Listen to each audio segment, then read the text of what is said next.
Samantala, nakunan po ng ilang news scooper natin ang pagliligtas sa mga taga Davao na sinalanta naman ng baha.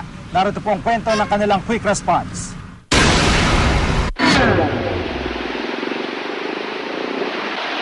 Kitang-kita sa kuhang ito ni News Scooper Redel Camacho ang bunga ng magdamagang pag-ulan sa Davao City.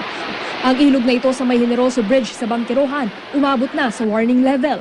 Dahil din sa lakas ng agos, inabot ng tubig ang ilang kabahayan. Hindi naman nalalayo ang eksena sa Jade Valley Home sa Barangay Tigato, Davao City. Nakunan ni News Scooper Adrian Benz Naig ang pagsasanib puwersa ng mga tauhan ng Central 911, Philippine National Red Cross, Philippine Navy at Barangay Rescuers para masakluluhan ang mga residente noon na natrap sa baha. Ang babaeng ito kasama pa ang anak ng masagip na mga rescuer. Ilan pang rescue boats ang napuno ng mga residenteng nailigtas na ang ilan pang ay kasama ang naisalbang gamit. Sa kalsada naman sa Davao City patungong Davao del Norte, nakunan ni News Scooper Gino Halarve ang traktor na ito na abala sa paglilinis ng mga gumuhong bato at lupa sa gilid ng isang bundok sa lugar.